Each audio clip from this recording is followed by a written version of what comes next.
तो आज करेंगे हम दो रॉयल्स पर बात। एक तरफ है रजवाड़े और दूसरी तरफ है चैलेंजर्स। लेकिन किसके लिए इस साल का ऑक्शन होगा रियल चैलेंज, ये जानने का करेंगे हम प्रयास, क्योंकि करने वाले हैं दोनों टीमों के ऑक्शन स्ट्रेटजी पर बात और देखेंगे कि आखिर रजवाड़ों को किनको टारगेट करना चाहिए, क्या इनकी 11 बन रही है और क्या स्ट्रेटजी के साथ इनको ऑक्शन में उतरना चाहिए अपने पर्स, अपने बचे हुए खिलाड़ियों को टारगेट करने के हिसाब से। वहीं पर दूसरी तरफ चैलेंजर्स के बारे में बात करेंगे कि कितना बड़ा चैलेंज है इनके लिए इस साल के ऑक्शन में, और कैमरॉन ग्रीन के लाने के बाद क्या ये टीम और ज्यादा स्ट्रांग हो रही है या फिर चीजें फंसती नजर आ रही हैं। सब पर बात करेंगे, सब पर विचार करेंगे। आप वीडियो को लाइक कर दिए, चैनल को सब्सक्राइब, क्योंकि सब्सक्राइब तो करोगे ना, फैमिली का हिस्सा तो बनेंगे।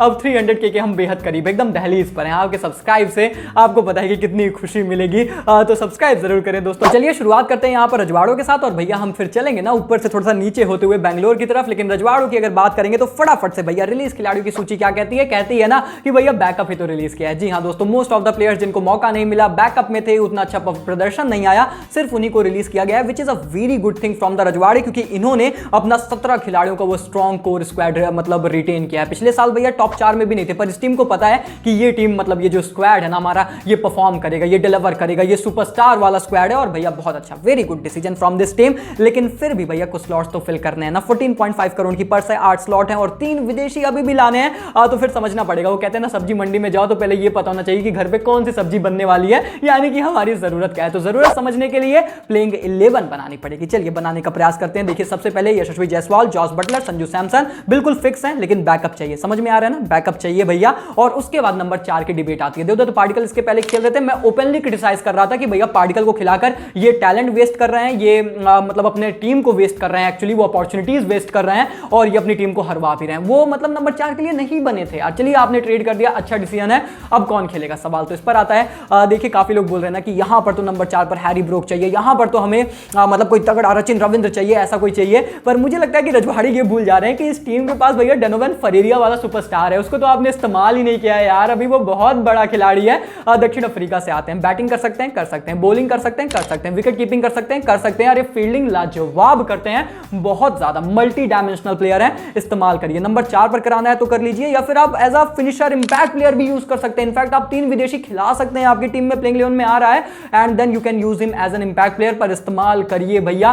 तो मेरा फ्री का ज्ञान यहीं पर आता है रजवाड़ों के लिए। और ज्ञान दोस्तों ये है कि आपको अनदर बड़ा overseas middle order batter buy करने की जरूरत नहीं है। आप डोनोवन फरेरिया को इस्तेमाल करिए। हां आप बैकअप बाई कर सकते हैं, पर बड़े खिलाड़ी की जरूरत नहीं है कि हम रचिन रविंद्र के पीछे जाएंगे 8 करोड़ लगाएंगे, हम फलाना के पीछे जाएंगे 10 करोड़ लगाएंगे, कोई जरूरत नहीं है। That would be a complete waste, क्योंकि आपके पास फरेरिया है। दिमाग से चलिए भैया। और उसके बाद आप यहां पर शिमरॉन हेटमायर, रियान पराग को ट्राई आउट कर सकते हैं, क्योंकि पराग को देखिए ये तो आप रिलीज कर देते हैं, अब रिलीज नहीं कर रहे हो, रिटेन कर रहे हो, डोमेस्टिक में फॉर्म है, तो बोलो आपको ये रोल देंगे, क्लैरिटी देंगे, अब आपको लगातार खिलाएंगे, लेकिन आपको परफॉर्म करना पड़ेगा। तो मेरी समझ से ये बहुत ही बेहतरीन डिसीजन होगा। आप बैटिंग ऑर्डर को चेंज कर सकते हो, पर अगर आप खुद भी देखते हो कि यार पहले फरेरिया आते हैं, फिर पराग आते हैं, फिर हेटमायर, या फिर हेटमायर फिर पराग, मतलब जैसा भी है आपका बैटिंग ऑर्डर, ओवरऑल आप देख रहे हो कि ये कितनी डिस्ट्रक्टिव टीम तैयार हो रही है। उसके बाद इंपैक्ट प्लेयर के तौर पर ध्रुव जुरैल आ जाएंगे, लेकिन एक स्लॉट यहां पर खाली रहेगा, क्योंकि इंपैक्ट प्लेयर के तौर पर आएगा अगर कोई खिलाड़ी, तो आपके पास एक स्लॉट यहां पर अभी भी बचता है कि यहां पर कौन रहेगा। क्या कोई गन ऑलराउंडर की जरूरत है? बिल्कुल। क्या कोई फिनिशर हो सकता है? बिल्कुल हो सकता है। बहुत सारे नाम है,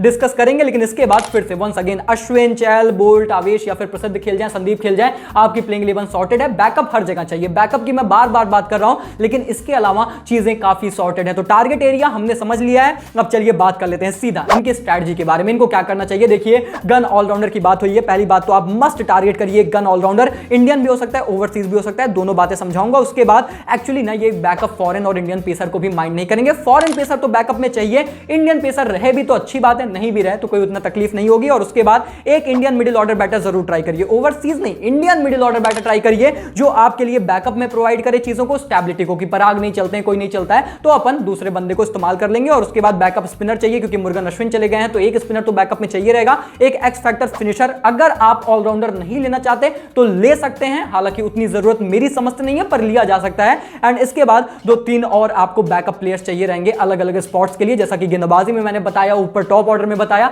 इतनी ही चीजें करनी है इस टीम को, इसके अलावा एक एक्स्ट्रा पत्ता भी नहीं हिलाना ऑक्शन में, ये मैं आपको गारंटी दे रहा हूं। और ऐसे में अब बात कर लेते हैं इनके टारगेट खिलाड़ियों के बारे में, कि जब ये स्ट्रेटजी है तो किन को टारगेट करेंगे। सबसे पहले तो दोस्तों गन ऑलराउंडर की बात होती है तो मेरे जहन में तो पैट कमिंस का नाम आता है। मुझे नहीं लगता कि पैट कमिंस बहुत एक्सपेंसिव होंगे इस ऑक्शन में, लेकिन जितनी इनकी पर्सन है अभी भी मुझे लगता है कि ये इनको प्राप्त नहीं कर पाएंगे, पर टारगेट जरूर करेंगे, इस बात की तो भैया गारंटी है। तो पैट कमिंस का नाम ले लो, लेकिन अभी के लिए आप थोड़े से और विकल्प ढूंढिए। और किसको आप टारगेट कर सकते हैं, देखिए मेरी समस्या ना डैनियल सैम्स इतने बुरे विकल्प नहीं है। अगर बजट में आपके पास पैसे का इशू है, आप डैनियल सैम्स को रखिए। बैकअप में कोई तो आए जेसन होल्डर की जगह, या फिर मतलब अगर आप जेसन होल्डर को ही कम प्राइस में टारगेट करना चाहते हैं तो वो भी कर सकते हैं, नहीं तो डैनियल सैम्स की तरफ देखिए। या फिर ना बजट में जाना चाहते हैं, थोड़ा सा कॉम्प्रोमाइज करके जाना चाहते हैं ना, तो डेविड विली इतना बुरा विकल्प है नहीं दोस्तों। और एक्चुअली में ना ये एक तीर से दो निशाना होगा। पहली बात तो ट्रेंट बोल्ट की लाइक टू लाइक आपको बैकअप मिल जाएगा, रिप्लेसमेंट मिल जाएगी कि अगर ट्रेंट बोल्ट नहीं खेले, मतलब इंजरी कंसर्न कुछ भी होता है, तो एक आध मैच के लिए आप डेविड विली को खिला सकते हैं, फॉर्म नहीं रही कोई भी चीजें नहीं। और उसके बाद आपके लिए एक्चुअली में ये थोड़ा हैंडी हो सकते हैं। मैं तो अभी भी सरप्राइज हूं क्योंकि क्यों इनको आरसीबी टीम ने रिलीज किया, लेकिन अब अगर उन्होंने किया है तो ये वाले भैया रजवाड़े यानी कि रॉयल्स इसका इस्तेमाल कर सकते हैं। और उसके बाद अगर अब जैसा मैंने बताया कि विदेशी मतलब ऑलराउंडर नहीं मिलता है, कोई भी चीज है, या आप थोड़ा सा और एक्स्ट्रा स्टेबिलिटी चाहते हो, क्योंकि इंडियन ऑलराउंडर टारगेट करोगे ना तो एक्स्ट्रा स्टेबिलिटी रहती है विदेशी खिलाड़ियों के साथ एक्सप्लोर करने की, तो आप यहां पर शार्दुल ठाकुर को भी ट्राई आउट कर सकते हो। मुझे लगता है ये टीम भागेगी, शार्दुल ठाकुर के पीछे जरूर भागेंगे, मिले ना मिले। Once again a debatable issue की जेसन होल्डर की जगह शार्दुल ठाकुर आ जाए, एक्स्ट्रा स्टेबिलिटी इंडियन के साथ आ जाए, मुझे लगता है मौका बन सकता है। और उसके बाद अब ये तो हो गए ऑलराउंडर्स, लेकिन जो गेंदबाजी की मैंने बैकअप की बात की, देखिए आप देख सकते हैं जॉर्ज हेजलवुड की भी तरफ, क्योंकि ट्रेंट बोल्ट वो खेले ना खेले, फिर जॉर्ज हेजलवुड के साथ बात क्या है ना कि बहुत सारी टीम इनके पीछे शायद इसलिए ना भागे क्योंकि ये पूरे सीजन अवेलेबल नहीं रहेंगे। लेकिन आपको ये एक ऐसा मेन पेसर नहीं चाहिए, बैकअप चाहिए, तो आप यहां पर इनको शुरुआत के 2-4 मैचेस मिस भी करेंगे, आपको दिक्कत नहीं होगी, आप हेजलवुड के पीछे जा सकते हैं। एंड देन आप जा सकते हैं जॉन टर्नर के पीछे, भैया बेस प्राइस वाले खिलाड़ी, अब बता रहा हूं पार्लर रॉयल्स का भी हिस्सा है, मतलब उसका भी पार्ट है, तो फिर भैया यहां पर भी आ सकते हैं। जॉन टर्नर बेस प्राइस में उठा लीजिए भैया, अगर आपने ऑलराउंडर तगड़ा ले लिया और अब पैसे नहीं है तो मैं आपको सारे ऑप्शंस दे रहा हूं। और इसके बाद अगर आपको इंडियन पेसर में बैकअप चाहिए, उतनी जरूरत नहीं है, पर अगर चाहिए तो चेतन साकरिया ले लो, कार्तिक त्यागी तो मिलेंगे नहीं, तो कुछ ऐसे ऑप्शंस हैं जिनकी तरफ आप देख सकते हैं। और ऐसे में दोस्तों ये बात हो गई यहां पर काफी कुछ। अब बात कर लेते हैं इंडियन मिडिल ऑर्डर बैटर के बारे में जो ये बैकअप के तौर पर रख सकते हैं। अब मेरी समझ से प्रियम गर्ग की, अगर भैया चलिए आपके लिए नहीं चले यहां पर आपके पराग साहब, तो हम प्रियम गर्ग को खिला लेंगे, या फिर हम समीर रिजवी। एक्चुअली समीर रिजवी इस टीम को मिल जाए ना तो मजा आ जाए, क्योंकि फिर आपकी देखिए वो लाइनअप थोड़ा सा Donovan फरेरिया, Riyan Parag, Shimron Hetmyer, या फिर रियान पराग नहीं भी खेलते हैं तो समीर रिजवी, डोनोवन फरेरिया, और उसके बाद आपके लिए शिमरॉन हेटमायर और ध्रुव जुरैल। क्या गजब का अटैकिंग यहां पर इनके लिए लाइनअप तैयार होगा भाई, मजा आ जाएगा। समीर रिजवी के बारे में अगर आप नहीं जानते तो उत्तर प्रदेश के हैं, बहुत तूफानी खिलाड़ी हैं, बहुत अच्छा मैच फिनिश करते हैं और बहुत अच्छे कनेक्शंस करते हैं। और उसके बाद दोस्तों अगर एक्स फैक्टर आप ढूंढ रहे हो जिसकी मैंने बात की, तो चाहो तो रोमन पावेल को रख लो, पर मुझे नहीं लगता कि उतनी जरूरत है, लेकिन रखा जा सकता है। और फिन एलन जो बैकअप की मैंने बात की, जॉस बटलर के बैकअप के तौर पर बेस प्राइस पर आप फिन एलन को, या फिर मे बी कोई और नाम देख सकते हो जो मिल जाए, फिल शॉर्ट की तरफ देख सकते हो जो बैकअप में उठ जाए। और उसके बाद अगर आपको स्पिनर का बैकअप चाहिए तो श्रेयस गोपाल, होम कमिंग हो सकती है, राजस्थान रॉयल्स के पहले इसी टीम का हिस्सा थे, बिल्कुल आ सकते हैं दोस्तों मुझे लगता है। हालांकि कुछ और टीमें भी टारगेट करेंगी तो आप कुछ और बैकअप स्पिनर यहां पर ढूंढ सकते हैं। तो ऐसे में दोस्तों ये रहा यहां पर रजवाड़ों का पूरा ऑक्शन स्ट्रेटजी का लेखा जोखा। अब ऑब्वियसली भाई खिलाड़ियों की यहां पर मतलब बात बदल सकती है, क्योंकि ऑक्शन डायनामिक्स पर डिपेंड करता है, उनके टारगेट नाम बदल सकते हैं, लेकिन जो स्ट्रेटजी है वो कहीं ना कहीं यही होने वाली है। हालांकि अगर कोई पॉइंट आपको लगता है मैंने मिस किया है तो आप कमेंट में लिखकर बताना ना भूलें। और ऐसे में चलिए अब भैया रजवाड़ों से नीचे की तरफ आते हैं, एक और रॉयल, लेकिन भैया ये बैंगलोर के रॉयल हैं, ये आरसीबी का शोर मचाते हैं। और ऐसे में इनके रिलीज खिलाड़ियों की सूची देखकर आपको यही लगता है भाई इस टीम ने तो गेंदबाज को यही बोला कि सारे घर के बदल डालेंगे, और सारे गेंदबाज यहां पर इन्होंने रिलीज किए, मोस्टली सारे रिलीज कर दिए हैं। इसके अलावा कुछ बैकअप नाम भी रिलीज हुए हैं, जैसे कि Kedar Jadhav, Sonu Yadav, Avinash and Siddharth Kaul, may be here and there, लेकिन गेंदबाज काफी यहां पर रिलीज किए हैं। हालांकि रिटेंशन भी काफी अच्छी है, इसमें भी कोई शक नहीं है। काफी सारे अपने बल्लेबाज, अपने इंपॉर्टेंट वो टॉप ऑर्डर को पूरी तरीके से टीम ने इंटैक्ट रखा है, रिटेन रखा है। नीचे ही यहां पर जो बदलाव हुआ है। और उसके बाद भैया ट्रेड कर ले आए हैं कैमरॉन ग्रीन, मयंक दागर को, तो एक गेंदबाजी का विकल्प, एक्चुअली दोनों ऑलराउंडर्स एंड दोनों गेंदबाजी के अच्छे विकल्प दे सकते हैं। हालांकि कैमरॉन ग्रीन पर की गेंदबाजी पर उतना ट्रस्ट नहीं है, 1-2 ओवर भले निकाल दें, वो भी चिन्ना स्वामी में तो बहुत ही मुश्किल है। लेकिन ओवरऑल बात क्या है कि 6 स्लॉट हैं भैया, 3 विदेशी हैं, 23.25 करोड़ की पर्स है। बात यहां पर क्या है कि भैया अगर आप इनके रिलीज खिलाड़ियों की सूची देखेंगे, 11 खिलाड़ी रिलीज किए हैं, जिसमें से 7 आपको गेंदबाज या गेंदबाजी ऑलराउंडर नजर आएंगे, जो कि आपको काफी कुछ बता देता है। किसको टारगेट करना है? गेंदबाज, समझ में आ रहा है ना, मतलब वो प्रायोरिटी है। बाकी बैकअप और फिनिशर और बहुत कुछ है जो आप देख सकते हो, पर प्रायोरिटी आपकी गेंदबाज ही है। और ऐसे में चलिए सीधा उसी पर बात करते हैं, प्लेइंग 11 ड्रॉ करने की कोशिश करते हैं। मेरी समझ से टॉप 5 पूरी तरीके से फिक्स्ड है। Faf du places Virat Kohli, Cameron green, Rajat Patidar, Glenn Maxwell and Dinesh Karthik. अब देखिए दिनेश कार्तिक विकेट कीपर के तौर पर आपने रिटेन किया, आप पैसे दे रहे हो तो अब आप खिलाओगे, ये सबको पता है, सबको ये बात जो है पता होनी चाहिए अगर नहीं पता है। तो ऐसे में दोस्तों ओवरऑल बात यहां पर यही है कि कैमरॉन ग्रीन के आने की वजह से सबको आपने थोड़ा नीचे कर दिया, which is not fair for other players. और इसीलिए मैं कहता कि कैमरॉन ग्रीन को वो भी इतने पैसे देकर क्या जस्टिफाइड है, नहीं है। अब चलिए कहने पर तो कोई मतलब नहीं है, क्योंकि अब तो भैया खरीद ही लिया है। इसके बाद या तो आप मतलब देखिए वैसे तो स्लॉट मुझे खाली नजर आता है, पर ये तो आप महिपाल लोमरोर को खिलाओ या फिर प्रभु देसाई को आप खिला सकते हो, क्योंकि कितने टारगेट करोगे यार, 23 करोड़ में आपको ऑक्शन में जाना है। और उसके बाद भैया गेंदबाजी पूरी तरीके से खाली है। मोहम्मद सिराज सिर्फ मुझे नजर आते हैं, एक्चुअली में रिसे टोपली भी नजर आते हैं कि चलो आपने रख लिया नंबर 9 पर कि खेल जाएंगे, लेकिन वो पूरा टूर्नामेंट खेलेंगे नहीं खेलेंगे इस पर ही बहुत ज्यादा संदेह रहता है। तो उनका बैकअप तो आपको लाना ही पड़ेगा, नंबर 10 का खिलाड़ी लाना ही पड़ेगा, नंबर 8 का खिलाड़ी लाना ही पड़ेगा। ऐसे में इस टीम के लिए मेरा फ्री का ज्ञान क्या है? फ्री का ज्ञान यही है दोस्तों कि आपके पास ऑलरेडी फाफ है, मैक्सी है, कैमरॉन ग्रीन है। अब इन तीन का आपकी 11 में शुरू करना एकदम 100% कंफर्म्ड है। इसके बाद तो रिसे टोपली भी हो सकते हैं। अब रखे हो तो भैया खिलाओगे ना। लेफ्ट आर्म पे सर गजब का इंजरी का इशू रहता है, नहीं तो बहुत अच्छी परफॉर्मेंस करके देंगे। तो ऐसे में अगर वो नहीं भी है तो चलो उनकी जगह एक लेफ्ट आर्म पेसर और मान लिया मैंने विदेशी। बाकी इसके अलावा तो दोस्तों आपको चाहिए ना सारे भारतीय खिलाड़ी चाहिए, और इसीलिए मेरा ज्ञान इनको यही है कि भैया इंडियन क्वालिटी पेसर्स को ढूंढिएगा, स्पिनर्स को ढूंढिएगा, पहली प्रायोरिटी यही रखिएगा। ज्यादा ओवरसीज के पीछे मत भागिए,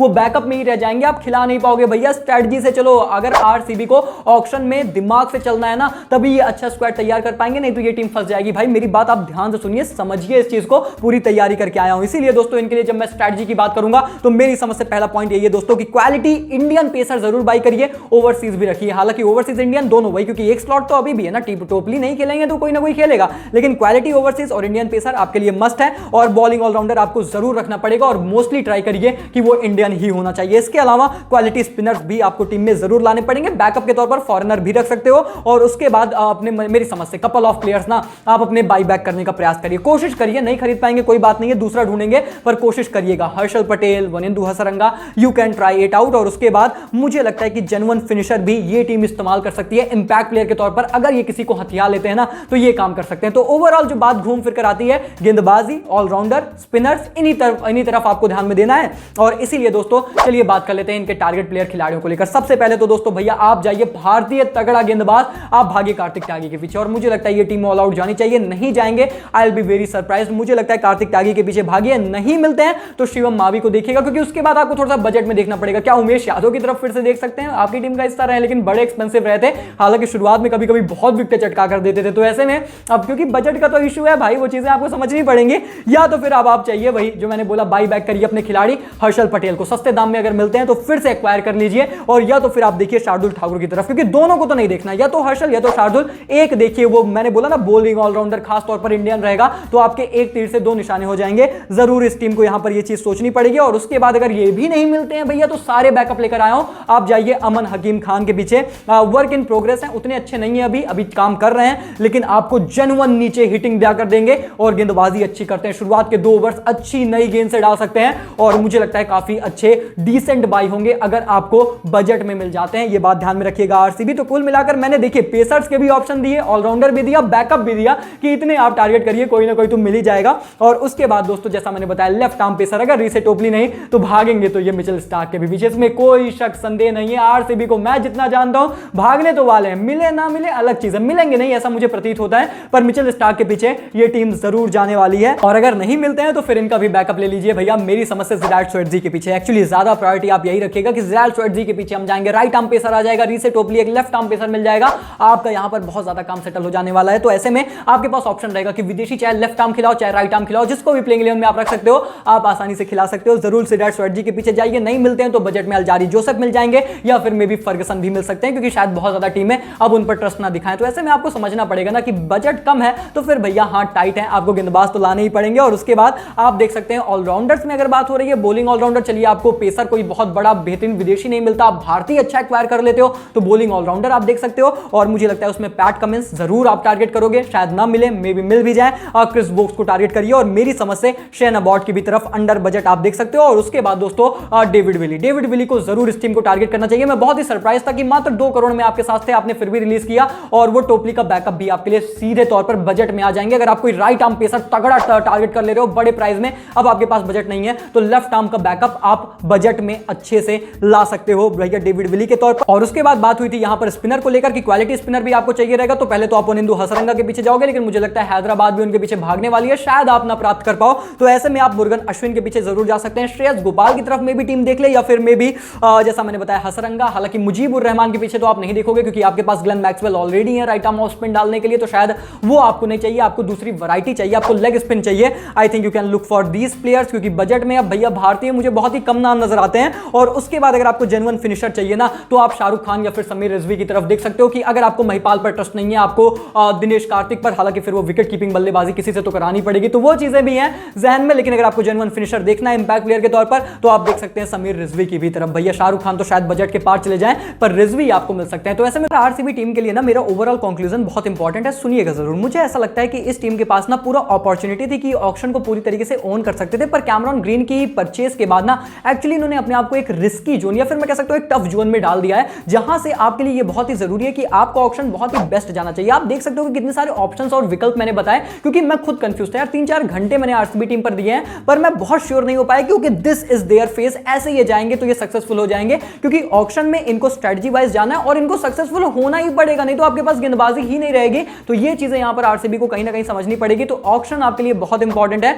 और भैया आपको बेहतर काम करना पड़ेगा। This is all what I can say. Strategical रहिए और मतलब बेहतर करिए, बेहतरीन करिए। This is all about the RCB team. तो ऐसे में दोस्तों आरसीबी के फैंस, अब आप बताइए कि क्या स्ट्रेटजी, क्या टारगेट होना चाहिए, कमेंट में लिखकर अपनी राय जरूर शेयर करें। वीडियो पसंद आई तो लाइक करिए, चैनल को सब्सक्राइब करिए। इन डेप्थ एनालिसिस कर दिया हमने भैया दोनों ही टीमों का, और ऐसे बची हुई जितनी भी टीमें हैं सब पर बात कर ली जाएगी भैया, विस्तार से चर्चा होगी। और इस वीडियो को बनाने में कम से कम मुझे 8 से 9 घंटे लगे। आप बिलीव नहीं करेंगे, पर सच बता रहा हूं, इतनी रिसर्च लगती है तब जाके ऐसी वीडियो तैयार होती है। तो उम्मीद करते हैं आपका सपोर्ट, आपका प्यार जरूर मिलेगा।